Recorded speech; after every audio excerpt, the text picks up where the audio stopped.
Listo. Entonces, si se acuerdan bien, espero que se acuerden, que no nos vemos hace mucho rato, nosotros dejamos un temita pendiente que sí me gustaría tratar. Incluso que me gustaría que se hubiéramos visto antes, que son las métricas. ¿Por qué? Porque no podemos hablar de ningún componente Machine Learning sin hablar de cómo podemos medirlo y cómo podemos revisar que esté siendo ejecutado apropiadamente. ¿Cierto? Siendo así, esperen, les comparto.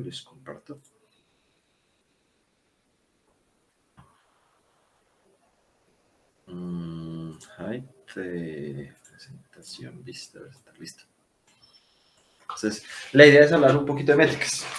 Y bueno, estamos poquitos acá en la llamada, entonces quiero que esto sea charladito, quiero que esto sea chévere, no solamente, ay, si estas son las métricas, si esto sea, o bueno, porque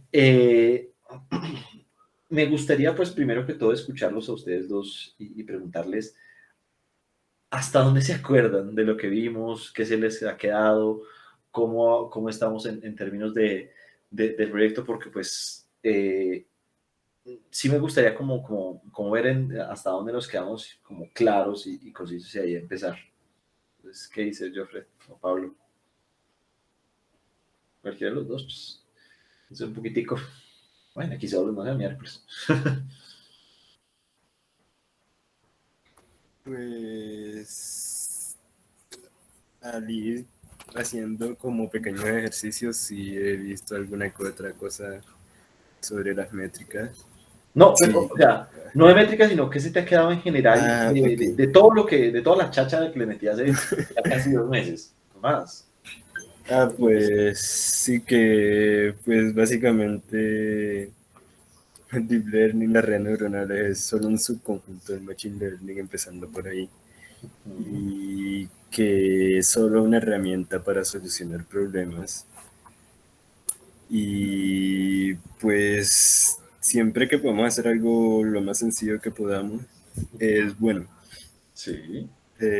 También hablando más técnicamente, cosas como las funciones de activación, los Sí. perceptrones, Ah, redes tanto de varias capas como de pocas capas, funciones de coste, optimización, etcétera.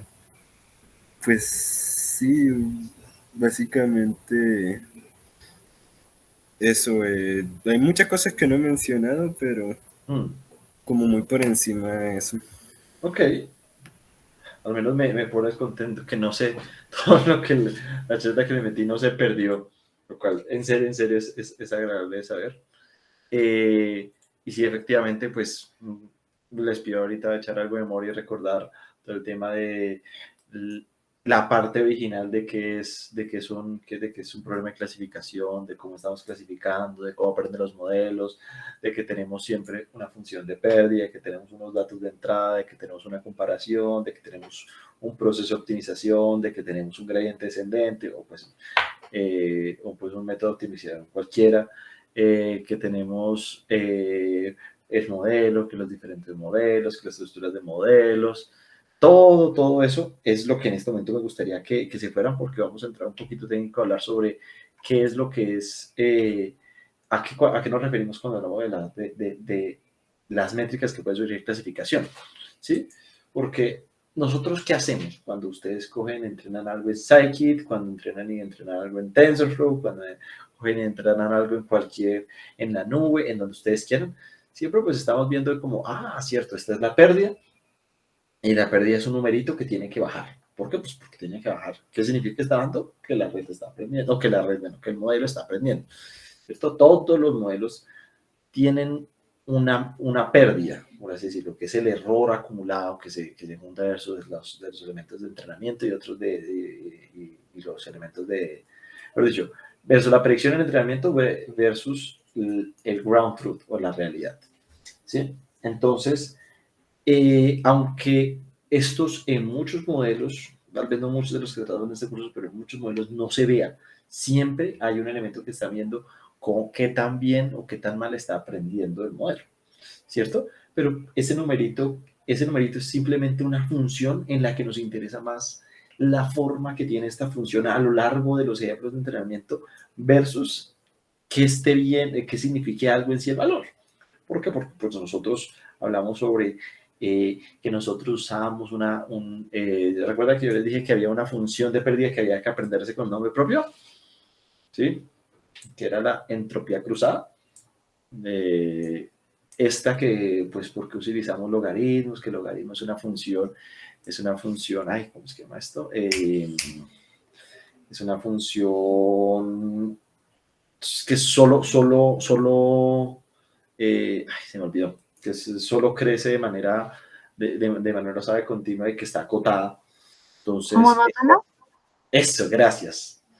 Estricta y monótonamente incremental. Entonces, que esto hace que lo que sea al final en el espacio de las respuestas, en el espacio de los datos, sea una función suave, que eso sea que haya menos probabilidad de que uno se pueda encontrar un mínimo local y que hace que el gradiente descendente baje más, digamos, más suavemente. Sí, todo eso lo llegamos a mencionar. Pero eso significa que nosotros nos gustan esas métricas, no porque significan algo, sino porque esta forma que estamos haciendo para recorrer esta función es la más adecuada, ¿sí? Por lo tanto, tenemos que dar un significado a qué también está funcionando un modelo. Porque en un modelo cualquiera te puede decir, estaba antes en 15 y ahora está en 20. Y otro puede decir, está en 5 y otro y ahorita está en 2. Otro puede decir, ahorita está en 400 y ahorita está en 1. ¿Sí? Y esos números para cada cosa significarán algo absolutamente diferente, que no tiene un sentido físico. ¿Sí? Entonces, para esto, antes hay que charlar un poquito sobre lo que son los tipos de errores. ¿Por qué? Pues porque hay unos tipos de errores cuando estamos en la clasificación. Entonces, vámonos al ejemplo más básico de todos los ejemplos que mencionamos antes. Existe en un problema de clasificación binaria, existen dos posibilidades de la respuesta, ¿cierto? Sí, no, positivo o negativo, 1 o 0, lo que ustedes quieran. Y existen dos posibilidades de lo que nosotros digamos que es como respuesta, ¿sí? Esto hace que pues existe esta matriz 4x4 que ven acá, en la que comparamos lo que se predice versus la realidad o versus lo que en sí, lo que es el ground truth. Entonces, lo que es la diagonal de esta matriz, el TP y el TN, habla del true positive y true negative, está hablando de cuando acertamos, ¿sí?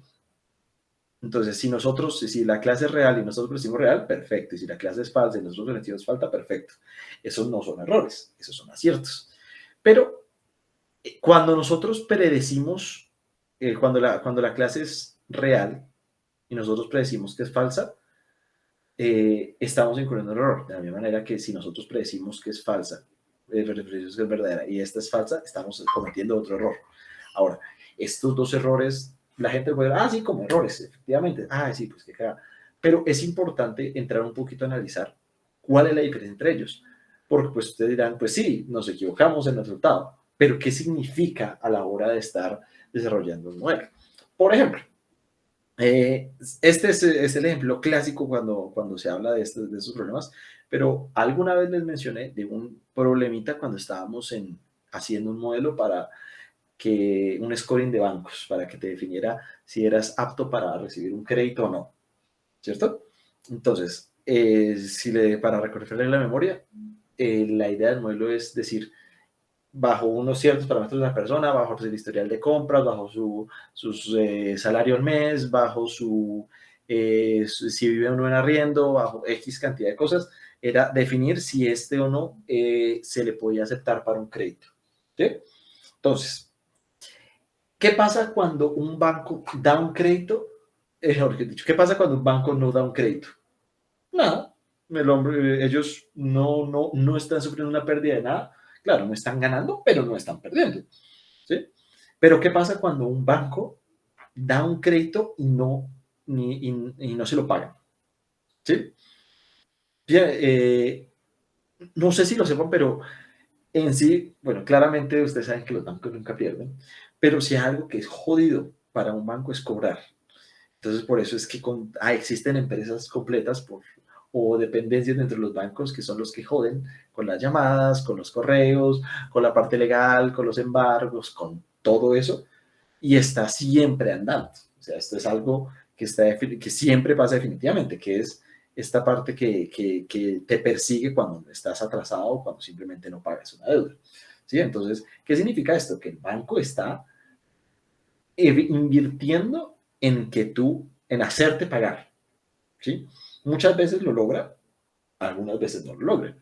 Pero piensen por ahí, ¿qué les digo? Un banco como Bancolombia puede estar llamando a, ¿qué? Unas 10, no, tal vez estoy exagerando. Tal vez unas 2.000 personas al día y pues para perseguirlos más a la gente que ya no está llamando, sino que está directamente yéndose a las vías legales para recuperar el dinero. ¿Sí? Entonces, el banco está invirtiendo mucha plata por hacerte que pagues. Eso nos habla sobre qué tanto le duele al banco que no pagues. Y esto es plata perdida. Y entre más te está pegando el crédito, más estás, pues no digo que está haciendo perder, pero pues más le está dando duro al banco, así decirlo. Entonces, siendo así, que si nosotros predecimos que la persona no va a pagar y esta persona paga, ¿es bueno o es malo? Ahorita en este ejemplo del banco. No importa si nosotros predecimos que una persona no paga, que no va a pagar y esta puede pagar, igual no le dimos el crédito, ¿cierto? Entonces, si nosotros predecimos que no va a pagar y esta sí paga, es decir, estamos prediciendo no, pero es sí, estamos encontrando un falso negativo o un error de tipo 2. ¿Sí? El valor predicho es negativo, pero el resultado real es positivo. Ahora, en el error de tipo 1, es decir, nosotros predecimos que sí, pero la verdad es que no. En el ejemplo del banco, ¿qué le pasa al banco? Pierde, y pierde no pues poquita plata. Entonces, si yo soy una persona que le está diseñando un modelo al banco, ¿qué tengo que minimizar? ¿Los errores tipo 2 o los errores tipo 1? Esa es una pregunta, ¿no? Espero que me la conteste.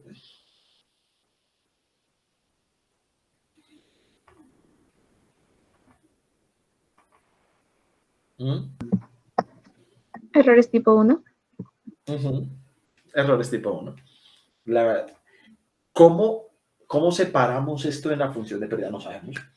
Ay, pucha, solo sabemos que está bajando.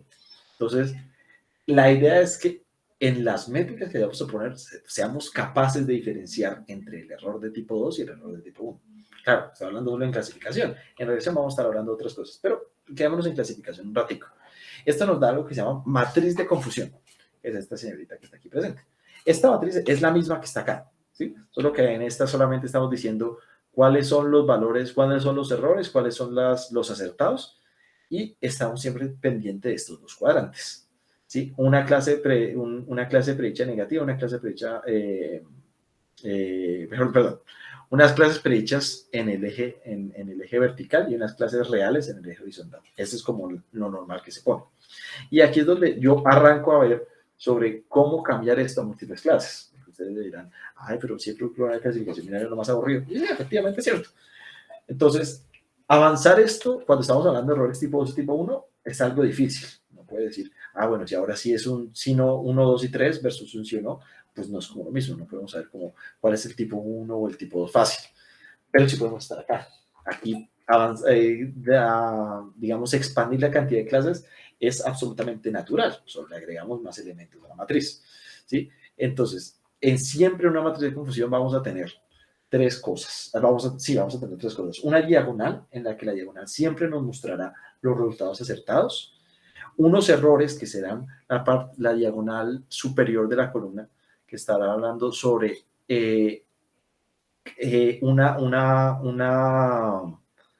una clase predicha incorrecta, ¿sí? Una clase predicha incorrecta sobre una misma clase real. O una diagonal, eso es un triagonal inferior, ¿no? ¿Cómo es que se llama? Sobre que estará fallando versus de diferentes clases reales a una clase predicha. ¿Sí? Entonces, esta es una matriz de confusión de un problema también súper común. Listo. una clase súper común en ML, que es la parte de, es un problemita que está en Scikit incluso, es como clasificar, ¿cómo era que se llamaba esto? Flores, en la que uno es setosa, uno es versicolor, uno es virgínica. Si ustedes lo encuentran así, setosa, versicolor y virgínica, encontrar el problema de internet. Entonces, ese problema es como para probar una cantidad de modelos diferentes, cómo funcionan y que sí, y probar diferentes modelos, pero más o menos así surgen sus matrices de confusión. Normalmente, pues el modelo puede ser muy bueno, pero normalmente pasa, ¿sí? Entonces, ¿qué información nos puede dar rápidamente la matriz de confusión si la miramos sin saber que el modelo está bien hecho, que sí, que no, que tal vez os voy a hablar sobre, por ejemplo, en este caso, qué tan fácil o qué tan difícil es de confundir una clase respecto a otra. En este caso, qué tan fácil es confundir una versicolor respecto a una virgínica, ¿sí? Entonces, si vemos que todo lo demás es cero, es decir, todo lo estamos clasificando bien, menos estas dos, ¿qué me está queriendo decir? Las clases son muy parecidas. Si no son tan parecidas, ¿será que yo estoy escogiendo las características o las features equivocadas para representarlas? ¿Será que si efectivamente están muy cercanas de ella, debería intentar antes de eso coger una preprocesamiento de los datos o hacer que se separen de cierta manera? Y si definitivamente es que son muy cercanas entre ellas, estoy definiendo bien el problema, ¿por qué no ponerlas en una misma clase? Y si no, efectivamente quiero compararles, quiero que me saque esas tres clases diferentes, cómo aumentar la distancia entre estas clases, ¿sí? Entonces, analizar la matriz de confusión es algo que normalmente pasa en el principio de un problema de ML. Entonces, ustedes cogen, ya recuerden, también hace años cuando les hablaba, cuando les sale el ciclo de vida, normalmente ustedes cogen un modelo, lo evalúan, lo usan con un modelo pues, que ya conocen, un modelo suave, un modelo sencillo que ustedes puedan hacer en 15 minutos, evalúan y ante eso construyen un baseline, construyen algo en lo que construir todo su proceso siguiente. En esta isla encuentran un modelito, normalmente ese modelito, si es para datos, ay, se me olvidó, ¿cómo se llama? Datos construidos, sino pues tablas, datos que uno puede poner en una vez. Se me está olvidando, señor. ¿Estructurado? Gracias. Ustedes saben que a mí se me olvidan las palabras a veces. Entonces, cuando estoy en datos estructurados, normalmente uso un árbol de decisión, normalmente uso un XGBoost, normalmente uso un Random Forest. No los vimos. Espero que en el otro curso los vayamos a ver, o los vayan a ver, porque yo no soy el que lo va a dar, aunque voy a estar ahí pendiente. Si es un problema con imágenes, usamos unas redes convolucionales, si es un problema con, bueno, si es un problema ya avanzado, tal vez usemos una red, pero generalmente usamos un modelo simple, ¿sí? Este modelo no nos importa que se orfitee, no nos importa que vaya a funcionar a medias, no nos importa que sea lento, no nos importa, solo queramos que aprenda, y queramos que aprenda y que lo haga, puede ser, pero eso lo vamos a definir como el valor al menos que podamos sacar. Y esto ya lo sabes, ya tenemos que tenerlo claro. Si estamos en un problema de clasificación binaria, la menor precisión posible es 50%. Lanzamos una moneda y vemos que nos va. Si estamos teniendo una precisión de menos del 50%, nuestro modelo no solo no es el mejor, no sirve para nada, nos va mejor lanzando una moneda, ¿sí? Entonces, de la misma manera, para un 3 será un 33%, para 4, 5, 6, lo mismo. Entonces, la idea es pues no solo cogernos la estadística base, sino coger un modelo para que al menos sea, no sé, un 60%, 65%, 70%, y ahí eso nos ayuda a saber qué tan buenos, qué tan mal está la ficha. Si solo con eso una cosa tan simple aprendemos bien, si se overfitió, si cómo se overfitió, entonces cómo hacer para bajar la overfiteada, y generalmente analizamos esta matriz de confusión. En esta matriz de confusión revisamos todas estas cosas que les acabo de mencionar, y de paso, pues logramos tener como una idea en general de qué modelo nos puede servir, ¿sí? Porque pues hay algunos que tienden a unas cosas versus otros que tienden a otras. Ya todo eso lo hemos hablado. Entonces, la matriz de confusión no es una métrica de por sí, pero es una forma, ese conteo es algo que nos sirve, es algo que nos ayuda, ¿sí? Aunque nosotros no podamos decir como que este modelo versus ese modelo tienen esta matriz de confusión y esta me parece más bonita que esta. No, ¿cierto? Eso no es comparable, no es decir, esto es mejor que esto. Siendo así, hay que conseguir, entre comillas, verdaderas métricas para poder decir digamos, de forma tajante qué modelo es mejor que otro. Para eso vamos a las métricas de clasificación. Entonces, ya vimos que respecto a los errores, a los tipos de errores, estos se ven, aunque no de forma tan natural, se pueden ver reflejados en diferentes clases, no solo en dos clases. Pero volvamos a las dos clases, porque es más fácil de explicar, ¿sí? Y pues tenemos como la primera métrica, la más básica, la más sencilla de todas, que es el accuracy, es la predicción. Entonces, la predicción es simplemente qué tanto le acertamos versus qué tanto le podíamos acertar. O sea, el número total de predicciones. Entonces, vamos aquí respecto a la matriz. Ahí me van a ver devolviendo un poquito. Vamos a sumar los verdes entre todo. Contamos, dividimos y tenemos el numerito. Esto es la métrica más común que existe en ML. ¿Sí? Es lo más común de las cosas comunes.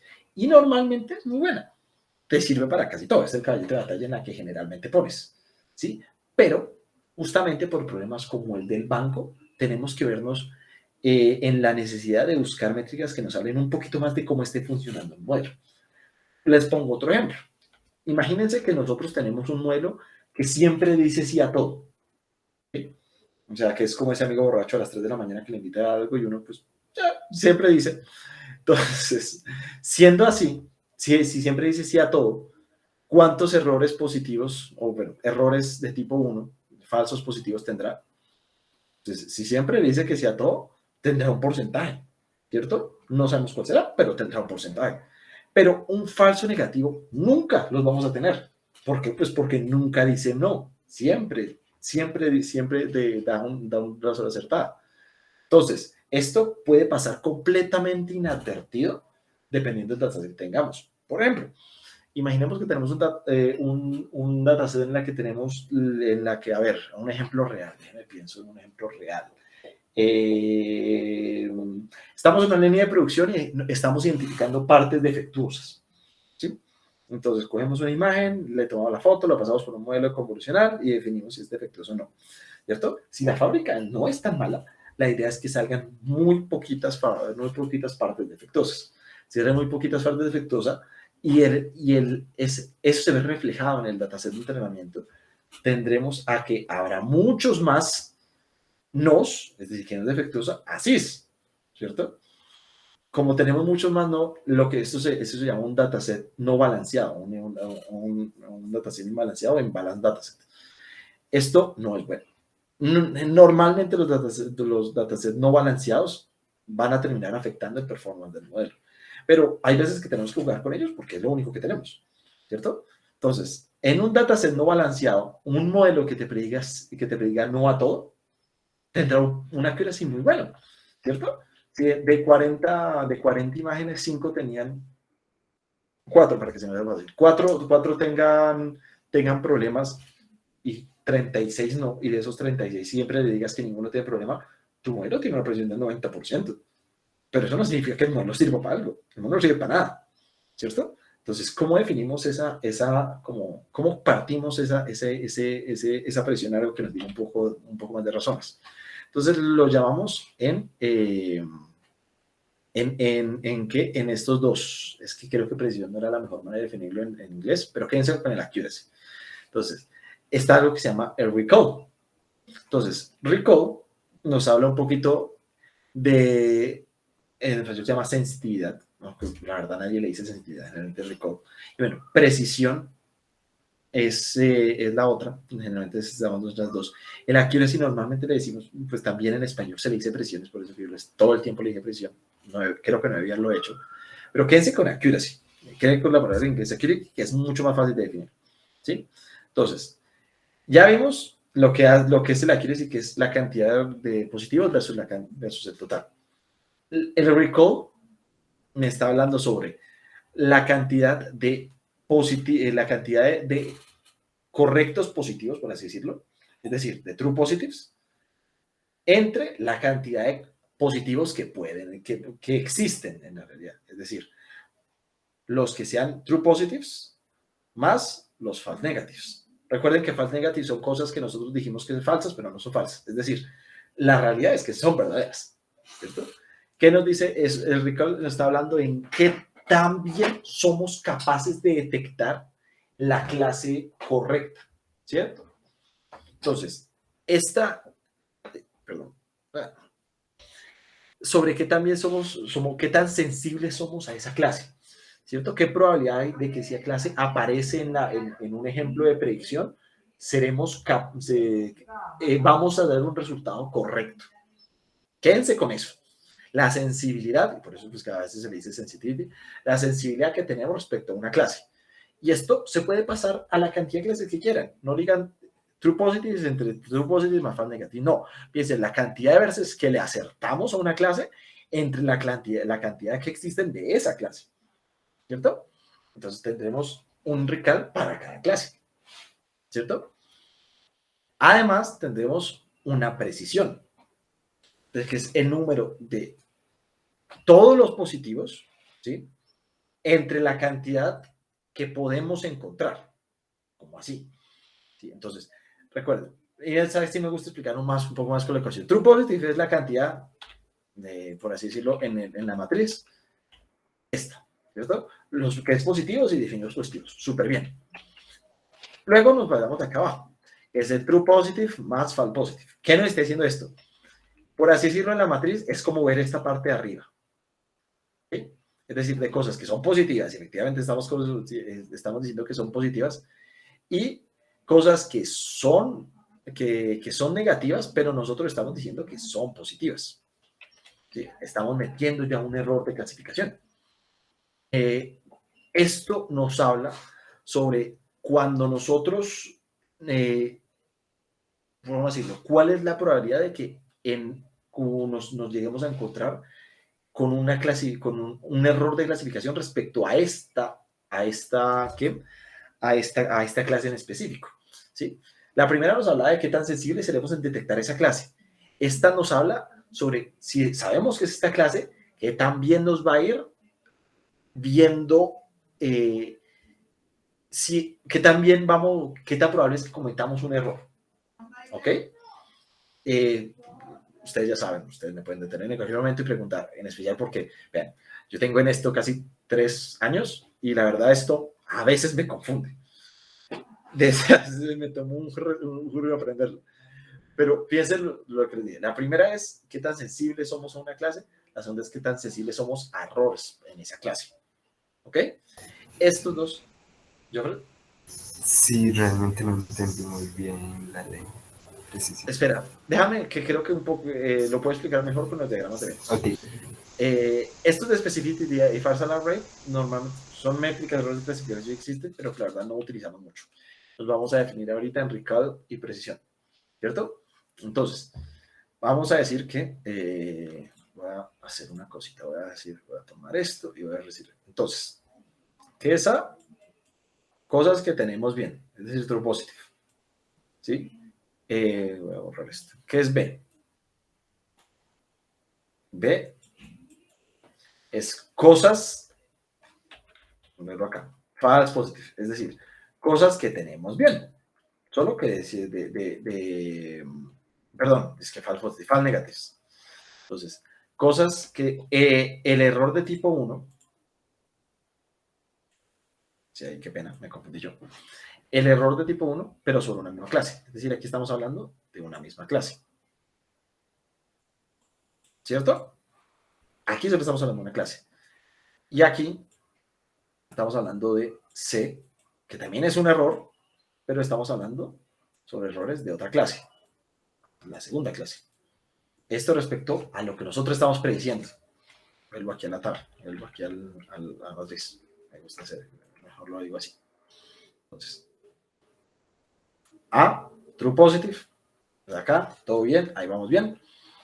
B, la clase es, la clase, la verdadera clase es esta, correcto, pero le estamos prediciendo mal. No siempre esto es la clase real. No tengo en mi tableta, me perdonarán del esto, ¿cierto? C, que es el otro error, es este error de acá, pues está hablando sobre la otra clase, es decir, que estamos prediciendo mal. Estamos prediciendo de que estamos cogiendo lo que es una clase, la clase real, no es la que estamos diciendo que es, pero nosotros estamos prediciendo la otra clase, estoy diciendo la segunda clase, ¿cierto? Entonces, asumiendo que estas sean todos digamos, este conjunto grande, sea todo el dataset, nos interesa siempre, es obviamente acertar, tengamos siempre los positivos, que tengamos siempre los A, ¿cierto?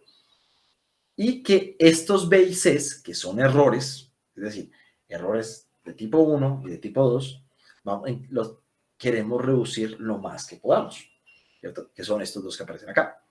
Entonces, aquí qué tenemos? Tenemos precisión como, y vámonos siempre, yo creo que la forma más de entenderlo es siempre a esta ecuación. Siempre nos vamos con que estamos tratando con la misma clase, digamos, volvamos al ejemplo del banco para ponerle nombres. Vamos a que me va a pagar. Entonces, la clase 1 es me va a pagar,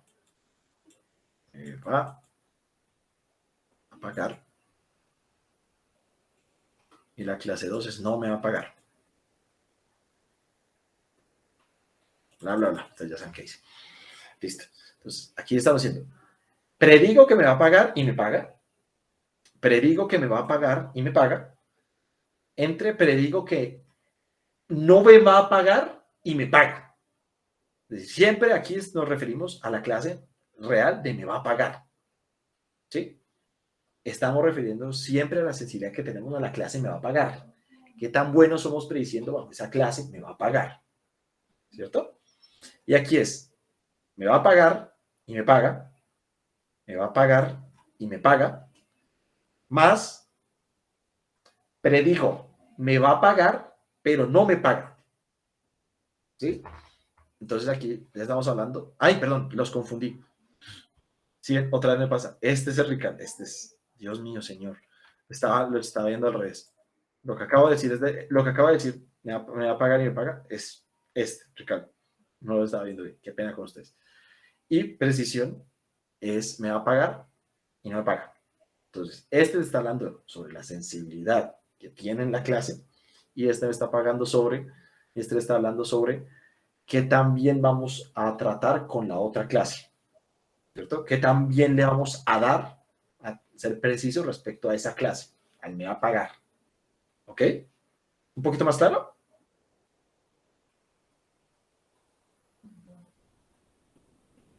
Otra vez, el silencio me tranquiliza. Por favor, dígame si quedó más claro, si nos vamos a otro ejemplo, si más o menos. Sí, ahí más o menos. ¿Los demás? Sí, más claro. Ok. Entonces, aquí, la verdad, se aprende más con ejemplos, con datos. Pero directamente, si yo les pongo aquí un ejemplo, si yo les pongo aquí el ejemplo del Ricardo, el ejemplo del banco de qué es más duro pagar para el banco, qué le duele más, los falsos positivos o los falsos negativos. Que sabemos que a él le duele es que le predica que le va a pagar, pero no le paga. Es decir, predice positivo, pero la verdad era negativo, es decir, un false positive. ¿Cuál métrica me ayuda a definir? ¿Cuál métrica será sensible a este pequeño cambio? ¿El radical o la precisión? ¿Cierto? Y vieron, aquí no es que no vayamos a filosofía, miremos las ecuaciones. Aquí me interesa el false positive. El false positive tiene que aparecer en algún lado. Ah, bueno, aquí está. Entonces, versus esta, que el Ricard se va a ver pocamente afectado digamos, porque un modelo está imbalanceado hacia la parte de decir sí a todo, por ejemplo. La que más le interesa al banco es que su modelo sea preciso, que su modelo haga, cuando te va a decir que no te, cuando te va a decir que te paga por toda la, o sea, porque uno ponga además el juego y dé su vida por ello, que le va a pagar, ¿cierto? Es preciso en sus predicciones, ¿ok? Entonces, esto es lo que nos, digamos, nosotros podemos coger un modelo, revisar su recall, es decir, su recall me está fallando, ¿cierto? El accuracy puede ser muy bueno, pero el recall me está fallando. ¿Qué significa esto? Tenemos problemas de dataset, estamos ajustando el modelo con un sesgo que nosotros estamos introduciendo o que se está introduciendo. De por sí el dataset imbalanceado es un sesgo, pero podemos introducir también sesgo nosotros dentro del modelo. Podemos decir directamente este modelo, hay veces que pasa, me sirve más para unos casos que para otros. Entonces, por ejemplo, no sé, puedo decir cualquier cosa. En esta red neuronal, agregar una capa más o una capa menos me puede influir sobre pues, las métricas de recall y de precisión. Entonces, ¿qué hacemos para manejarlas? ¿Sí? Para eso existe una métrica que nos ayuda a ser un poco más justos con todo el dataset, que se llama el puntaje F1. ¿Sí? El puntaje F1 lo cogieron, fue... esto. El puntaje F1 lo que cogieron es decir, bueno, vamos a coger el recall y la precisión y la vamos a poner en una sola métrica. Vamos a hacer, esto se llama una media armónica. Las juntaron en un solo numerito, ¿sí? Entonces, este numerito ayuda a que tengamos una métrica que nos hable sobre ambas cosas, que nos pueda ayudar a comparar un clasificador respecto a otro, pero pierde ese valor, ¿cómo lo digo? Como ese sentido físico, ese sentido real. Si un F1 es 0.7, no te dice que tu clasificador es 70% bueno. No te dice que el F1 es 0.7. ¿Sí? Entonces, esto, otra vez les digo, ayuda a comparar clasificadores. Efectivamente, un clasificador que tenga 0.7 le va a querer más que un 0.2, un 0.6. Efectivamente, será más justo en cómo esté revisando estos resultados, pero no, igual tendré que volverme a estas métricas básicas para saber si es lo suficientemente bueno para mí, ¿ok? Ya saben, si estamos en el ejemplo del banco, ya saben lo que tienen que optimizar, la precisión, directamente. Esto le ayuda a que cuando estén comparando les pueda terminar la precisión, pero ustedes solo sabrán si habrán terminado su trabajo. Es decir, llegaron a que necesitar una precisión del 90% y hasta que no lleguen a esa precisión del 90% no están tranquilos. Y esto no les dice eso, ¿sí? Pero les voy a comparar. Por último, hay una cosita que se llama la curva ROC. La curva ROC habla sobre otra manera de combinar estas métricas, ¿sí? Y habla sobre el poder predictivo que tiene un clasificador. Entonces, por un lado tenemos el True Positive Rate, la sensibilidad, o el recall. ¿Recuerdan? ¿Cierto? Por un lado tenemos el recall y por otro lado tenemos el False Positive Rate. ¿Qué es esto? Es 1 menos el recall. Ya, eso es todo. ¿Sí? Entonces, ¿qué carajos le sirve qué significan estas curvas y por qué son tan usadas para clasificar, clasificar a clasificadores o medir los clasificadores? Porque te están midiendo en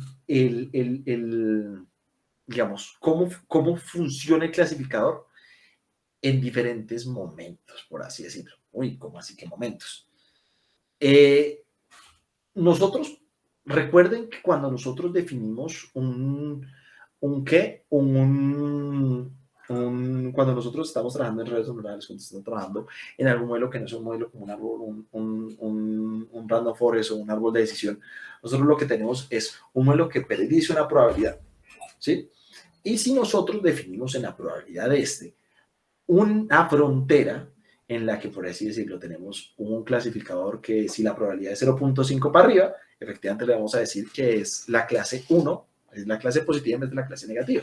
Si es menos de 0.5, la clase negativa. Es lo normal, es lo que siempre hacemos. Ahora, esto significa que el resultado del clasificador depende de esa frontera de decisión. Es decir, ¿qué tal que no lo ponga 0.5, sino le ponga 0.2? O le ponga 0.3. O no, yo quiero estar súper seguro de lo que estoy prediciendo y voy a ejecutar una acción que se llama rechazo. Voy a rechazar predicciones abajo de 0.8. ¿Por qué? Porque quiero estar súper seguro. Quiero que si el modelo me da una probabilidad de que esta clase sea 0.8 la clase real, bien. Si 0.7 no, es muy poco porque para mí eso es suficiente. Sí, eso es suficiente, eso es lo que me interesa. Hay otros que la verdad no les interesa tanto. ¿Por qué? Porque fallar no les cuesta tanto. Más bien quieren que las veces que acierten la mayor cantidad de veces posible. Vamos a ver otro ejemplo, no sé. Un ejemplo de eso puede ser, estamos prediciendo que a la persona que está llegando a una página web le gustan ver gatos. Entonces, si no le gustan ver gatos, si le gustan ver gatos, les ponemos una foto. Si no les gustan ver gatos, pues les ponemos otra cosa.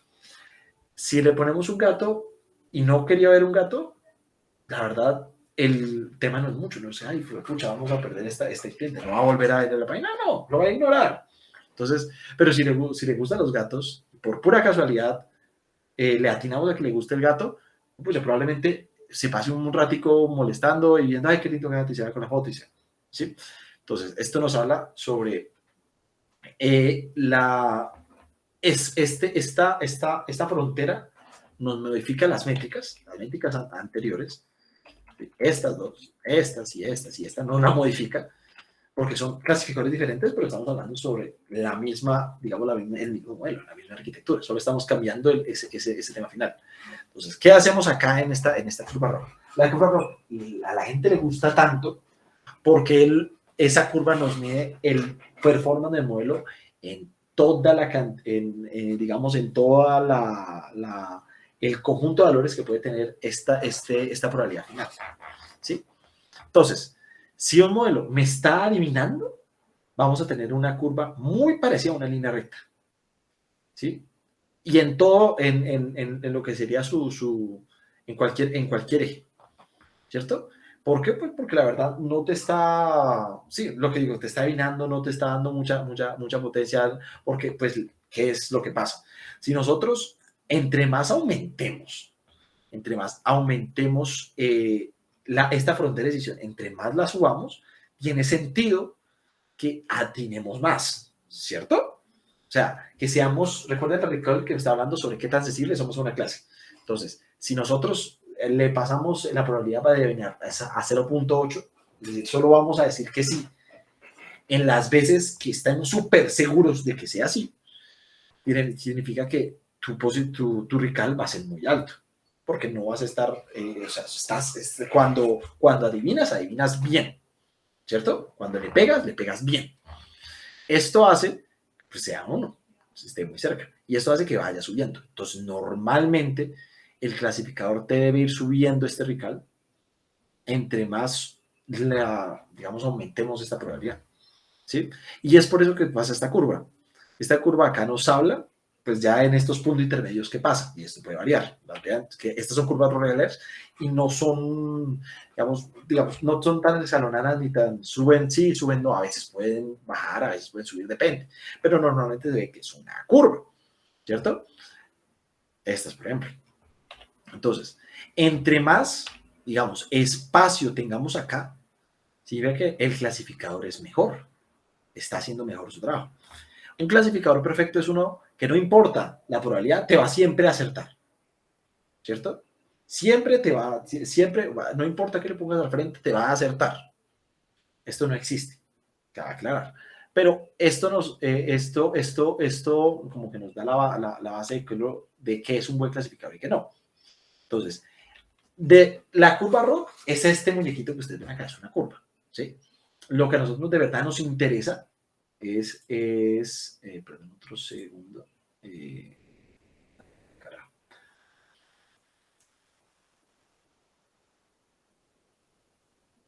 Nos salieron 212. ¿Qué pena con ustedes un segundo? 212 listas. 212 listas. Bueno, ahorita reviso eso. Entonces, la curva ROC es el muñequito en sí. Pero ustedes necesitan un número para comparar un clasificador a otro. Entonces, ese numerito es el área bajo la curva, ¿cierto? Es la integral de esto, es la suma que ustedes están haciendo. Porque, pues, es directamente, si a ustedes lo que les interesa es que haya más, pues el numerito que más les dice eso es el área bajo la curva, es el área donde es de Koff. Entonces, siempre que van a ustedes leer sobre ROC, curva ROC, van a leer sobre el AUC, que es siempre o este método de métrica van a ser ROC, AUC. ¿Por qué? Porque el numerito que a ustedes les importa es el AUC. Entonces, el AUC perfecto de una curva ROC perfecta es 1. El AUC de una curva de estas puede ser 0.8, 0.07, 0.70 y pucho, etc. ¿Sí? Este es muy sensible, o sea, un clasificador se puede poner mucho mejor que otro, mucho mejor, si nosotros entre un 0.7 y un 0.8. Esto empieza, ya la diferencia aquí empieza muy sensible, pero ahí te está marcando que también es en todos sus espectros, en Rical, en precisión, en que también clasifique, es la métrica más completa que uno puede tener a la hora de clasificar, ¿sí? Pero vuelvo a lo mismo. Esta puede ser la mejor y aquí pueden comparar clasificadores y todo bonito. Pero si ustedes quieren saber que el clasificador les sirva, tienen que volverse a estas. Porque estas les tienen una razón, tienen un sentido. ¿Sí? Este no. Este son una manera de comparar clasificadores entre buenos o malos. ¿Sí? Hasta aquí. ¿Preguntitas o no preguntitas? Yo sé que es de noche, sé que estamos cansados, que queremos ir a hacer otras cosas. Ahí pongámosle ganas, pongámosle ganas. No, todo claro. Si quieren, pueden escribirme en el chat si no me interesa hablar. Yo también estaría así. Bueno, tomaré en que vamos bien. Ya les estoy charlando casi una hora sobre qué son las métricas de clasificación. Vamos a las métricas de regresión. Las métricas de regresión, toda eso, perfecto. Oigas, eso, ¿qué les gusta escribir? Quiero ver una cosa rápida, listo. Sí, nos quedan unas coticas. Las métricas de regresión son más fáciles de entender. Entonces no nos vamos a demorar tanto en esto. Ya saben, en clasificación vamos a ver que clasifique o no una clase en regresión a que se ajuste mejor a una función. Entonces, algunas métricas las conocerán. A ver, esta métrica, el mean square error, ¿les suena conocida de algún lado? La sumatoria de 1 hasta todos los ejemplos que tienen del valor real menos el valor predicho al cuadrado sobre la cantidad. No solo la varianza, y sí es cierto, pues es parecida, pero en ese cosito que ustedes hacían con la regresión lineal, ¿qué era lo que estaban optimizando? Esta cosa, ¿sí? El error cuadrado medio. Entonces, por el error cuadrado medio existe, básicamente, porque es la manera matemáticamente más sencilla de definir que también estás digamos, acercándote a una función. Coges el valor real, el valor esperado, le quitas algún negativo que pueda tener con el cuadrado, lo sumas y lo divides entre la cantidad de datos. ¿Sí? Ya, no tienes que hacer más.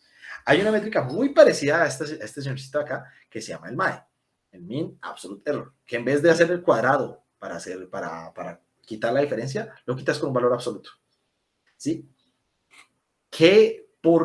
¿Cuándo escoger una métrica como el MCE y cuándo escoger una métrica como el MAE?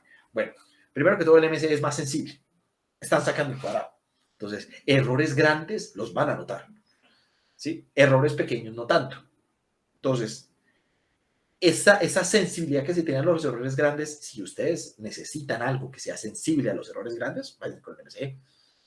El MAE ya es más, digamos, adecuado respecto a todas las que no cambia la sensibilidad respecto a esto, siempre es lo mismo. Esto en algunos casos les puede beneficiar. Esto es muy dependiente del caso que están estudiando, el caso que están evaluando. Entonces, por ejemplo, ustedes quieren predecir la demanda de que le van a hacer a una tienda, cuando digamos que van a vender mañana. la demanda que le van a, qué tantas ventas, qué tantos, que ventas no tanto, sino qué tanto producto te van a pedir al día siguiente de algo, ¿cierto? Entonces, aquí, en estos problemas, yo he visto que, sí, que la gente se va más por el MAE, por temas como no, digamos, no les conviene tanto digamos, sobreabastecerse. No les conviene tanto, esta métrica les resulta mejor a la larga, o sea, le sacan más provecho, ¿sí? Pero la verdad, el escoger en métricas de regresión, en métricas de error, escoger un entre de MAE, o bueno, entre cualquiera de estas, es más complicado. Tenemos el primo lejano y feo de estas dos, que es el rule mean square, bueno, deviation, aunque es error, que la verdad es esto, es el MCE, pero con una raíz cuadrada para que sea comparable. ¿Sí? Esto es lo mismo. A veces funciona mejor este, a veces funciona mejor esta. Es muy dependiente del caso, pero no todos nos están hablando de lo mismo. Están hablando sobre la distancia de un valor versus la distancia, mientras la distancia del valor esperado, y eso lo divide. Y es ok, y eso lo promedia, por así decirlo. ¿Sí? Todo sigue siendo igual. Esta que está abajo es parecida, pero la verdad, en este momento, no ¿qué? No, sí, esta saltémosla. En este momento quiero quedar con estas tres. Las métricas de distancia, las métricas de error. Esta no se usa casi. Hay una cosa que además nosotros nos gusta saber, que es el R cuadrado. No sé si alguna vez lo hayan escuchado. Si ustedes vieron el curso de probabilidad y el curso de estadística y ustedes alguna vez hicieron una regresión lineal, saben que es un R cuadrado. Entonces, ¿qué es un R cuadrado?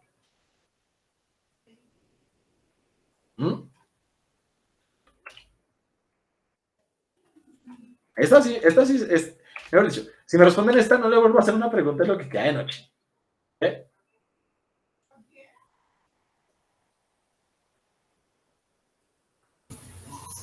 Pues nos trata de decir qué tan cerca estuvimos de poder replicar una función.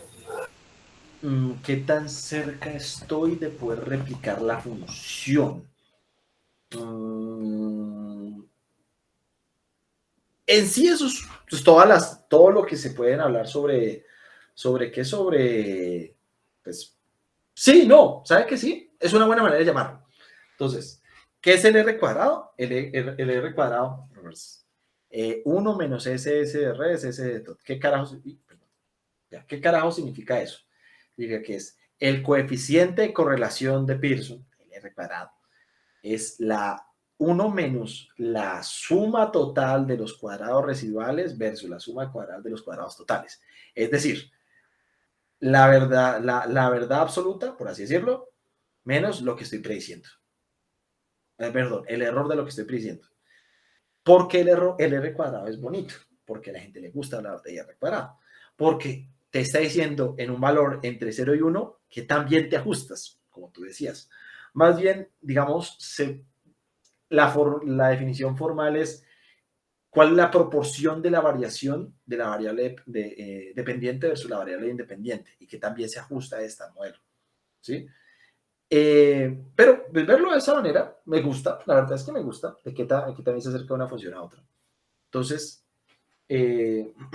vámonos otra vez a la regresión lineal, volvamos a la linecita esta, y si calculamos un MCE o un R o un MAE, te dan un error en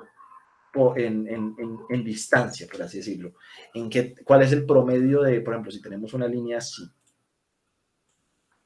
Si tenemos una línea así y una línea así, el MAE o el MCE es absoluto. Mejor dicho, es absoluto, no, es siempre el mismo. ¿Cierto? Entonces esto puede ser un valor, 5. Ahora, ¿qué te dice ese 5? En el MAE no te dice mucho. Perdón, en el MCE no te dice mucho. En el MAE te dice, estás a 5, si estás prediciendo 4, digamos, si la verdad absoluta es 4, siempre te vas a desviar 5 veces. Es decir, vas a predecir 9. Eso, en algunos dados te puedes dar más o menos información. Las métricas de R cuadrado te van a decir qué tan lejos estás de la realidad absoluta. En este caso, este R cuadrado te va a dar casi 0. Porque en ningún lado le pegaste. No es que estás cerca, es que estás supremamente lejos de los puntos reales. ¿sí? Entonces, las métricas de R cuadrado son métricas que nos hablan en un porcentaje sobre qué tan bien o qué tan mal estamos aproximando una función, ¿ok? Siendo esto, de qué tan bien o qué tan mal estamos aproximando, hay veces en el que una métrica de R cuadrado te puede dar mucha más información que una métrica de distancia, ¿sí? Es más, es la más directa de calcular. Hay un pequeño adendo, un pequeño ajuste, una notica al lado, que es que normalmente nosotros cuando estamos midiendo, digamos en este caso, voy a hacer esto, si estamos midiendo en este caso, poniendo acá, y pues estamos calculando ahí la distancia. El MA es el RC va a ser muy bajito, no importa.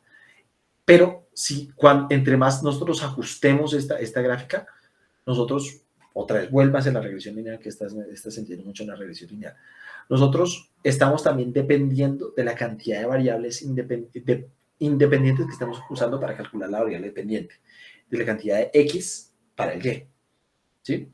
Entonces, si yo fuera a ajustar esto con una línea, perfecto, solo lo estoy utilizando una variable dependiente y una función para calcular una variable dependiente. Pero ¿qué tal que yo esté prediciendo esto? ¿Sí? O esto. O esto. ¿Sí? El R cuadrado de estos es el mismo, pero la función, claro que no es la misma. La función va a ser total y absolutamente diferente. Entonces, como la función es diferente, estamos hablando de cosas diferentes. Y como Joffrey lo dijo al principio de la clase, la máxima de ML es entre menos complejidad mejor. Hay algo que se llama R cuadrado ajustado, o adjusted R square. El R cuadrado ajustado lo que nos dice es, está calculando el R cuadrado igualito o sea, este R cuadrado es este mismo, es el R cuadrado, pero lo voy a penalizar. ¿Cómo lo voy a penalizar? Entre más variables tenga que usar para llegar a un buen R cuadrado, mi R cuadrado ajustado va a ser menor, ¿sí? Entonces, tengo una línea acá. Si logré esto con una línea, bien. Un bien R cuadrado y un R cuadrado ajustado, bien. Si logré esto, bueno, yo creo que el R cuadrado será menor, pero ok. Más o menos como que ajusta por un lado, ajusta por el otro, bien, no está tan mal. Aunque el R cuadrado será menor. Y si ya tenemos una cosa así, que ande y hace esto, que sea una polinomial, que eso lo estemos ajustando con una polinomial de grado 15, y que estemos usando como 40 puntos los que estamos haciendo overfitting, no. ¿Por qué? Porque los modelos complicados tienden a overfitearse, tienden a tener una varianza muy grande. Entonces, la idea es que siempre lo evitemos. ¿Ok? Un R cuadrado ajustado es algo que raramente se ve. Generalmente yo he visto que los problemas de regresión, estas métricas son las que se usan. O directamente se usa la pérdida. Porque no se quiere decir, porque pues ya hay funciones tan complicadas que no vale la pena hablar de un error de este estilo. ¿Sí? Piénsenle que es un error del estilo cuando ustedes quieren predecir, no sé, la temperatura, la humedad, el tiempo de consumo,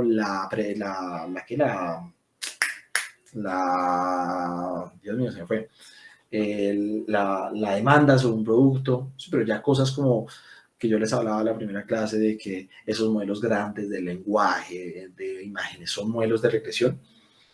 No vale la pena hablar de estas métricas en esos modelos, porque son modelos tan complejos que no significa nada. Hablen de pérdida y vean cómo se va a, digamos, comparar eso respecto a cada uno. ¿Listo? ¿Alguna preguntita sobre estas? Eran corticas. La verdad no me interesaba mucho entrar en las métricas de regresión. Me interesaba más de clasificación. ¿Sí, no, tal vez? ¿Todo bien, todo fresas? Tengo una pregunta. O sí. sea, ¿cómo se haría la implementación, digamos, de R cuadrado ajustado para la eliminación de variables? ¿O podríamos cambiar nuestra arquitectura, no sé, como restando capas de neuronas a partir de R cuadrado ajustado? R cuadrado ajustado te va a dar, o sea, ese que tú dijiste, cómo implementarlo, no es como que ahí tú pongas en un script, en Python que te calcule R cuadrado y te vaya quitando variables. No, es algo que tú tienes que hacer. Entonces, puedes calcular, lo que yo haría sería calcular R y calcular una métrica R cuadrado y calcular R cuadrado ajustado. ¿Sí? Las coges ambas y ven qué tan diferentes son una de la otra. ¿Sí? Ahora empiezas a jugar con tu arquitectura. ¿Cuánto puedo quitar sin que se me afecte mucho el R cuadrado normal? ¿Sí? Y eso lo vas viendo es con el R cuadrado ajustado. Entonces, le quitas una, te subió, bueno, no necesariamente te subió el R cuadrado, pero al menos se va a penalizar menos. ¿Sí? Entonces, bueno, le quité esta, no me fue tan bien, esta me fue mejor, entonces dejemos un poquito esta me funcionó bien. Entonces ya eso es el jueguito de prueba y error del que estamos hablando desde el día 1, el que hay que seguir, digamos, jugando aunque no queramos hacer. Pero así como directamente no, te toca a ti a manito, por así decirlo. ¿Sí? Ok, gracias. Dale. Hay otras métricas, que eso es ya sobre más algo, digamos, ¿cómo lo digo? Más específicas al campo, al que quiero que al menos conozcan. Y no, incluso no vamos a hablar mucho de cómo se calculan, pero pues quiero que al menos conozcan. Por ejemplo, emisión de máquina. ¿Recuerdan estas cositas de emisión de máquina cuando yo tengo una foto y, por ejemplo, en este caso, yo quiero identificar los sitios de la foto en la que tienen texto? Entonces yo dibujo una cajita acá y dibujo una cajita acá, porque estos son los sitios de la imagen que tienen texto, ¿cierto? Entonces, si yo fuera a clasificar esto, digamos, este ajuste, con una métrica de clasificación o una métrica de regresión, estás perdiendo la mayoría de cosas. ¿Por qué? Porque imaginemos que la cajita real sea esta. La voy a poner un poquito más, intentaré ser más correcto a la hora de pintarla. Esta y esta de acá. Esta es la cajita real y el modelo predijo la roja. ¿Sí? Entonces, pues, si tú dices, bueno, voy a clasificar cada píxel, si el píxel está bien clasificado, 1, si el píxel está mal clasificado, 0. Ok, válido, te la valgo, está bien, pero vas a tener muchos bien clasificados, lo voy a poner otro color, vas a tener muchos bien clasificados que la verdad no te están significando qué tan bueno es tu modelo para ubicar eso. Esta cosa es basura, ¿sí? Todo esto que está acá, todo esto que está acá. Si lo haces como regresión, vamos a medir, ay Jesús, bueno, lo voy a hacer con esto. Si lo hago como regresión, lo vamos a medir la distancia entre la caja y una otra caja. Uy, pero entonces, ¿cómo mido distancia píxel a píxel? Y si esto es acá, y esto es acá, ¿cómo lo hago? Voy a medir entre los 4 lados. Ok, esa es una idea válida, pero va a tener problemas en que no es justo, por así decirlo, no te va a ayudar a aprender mejor. ¿Por qué? Pues porque en estas cajas no estás controlando el tamaño, no estás controlando, básicamente sí, no estás controlando el tamaño de la caja, solo estás controlando la distancia que hay entre estos puntos y la caja real. ¿Sí? Entonces, ¿cuál es la mejor opción? Una métrica que se llama Intersection Over Union. Esa métrica se llama IOU. ¿Cuál es el IOU? El IOU coge los píxeles que están solapados con la caja, intersección, versus la cantidad de píxeles que están en esta caja y en esta caja, unión. Entonces, ¿para qué hace esto? Para que puedas tener controlado la posición en la intersección y el tamaño de la caja en la unión. Entonces, así, de esa manera, puedes tener cajas mucho más precisas. Digamos, me gusta que esta métrica me gusta mucho porque la verdad me ha sacado aprietos. Entonces me gusta que la conozcan. Pero pues no, el tema no es, digamos, tan de detalle. También en NLP hay unas métricas como el Blue Score. Esa métrica es de un tipo llamado francés, como cosa rara. Que esa ya nos habla sobre, es una métrica que se usa mucho en traducciones. Entonces, esta métrica te ayuda a saber qué tan lejana está una traducción del... Sí, como una traducción estimada de la traducción correcta. ¿Cómo hace esto? Hace un proceso muy parecido a lo que haría comparar un vector respecto a otro vector. ¿sí? Imaginen que coge el vector de la traducción real, lo convierte, lo codifica, por así decirlo, y codifica el vector de la traducción, digamos, de la otra traducción, de la predicha, la codifica, le pone un número, por así decirlo, ese número será un vector, y ese vector los intenta acercar. ¿Sí? O menos dicho, intenta acercar, no. Revisa qué tan diferentes son entre cada uno de ellos. Es una manera en como en palabras podemos definir qué tan lejos estamos de algo de otro. Y Perplexity la verdad hace algo parecido, pero ya es un poco más técnico.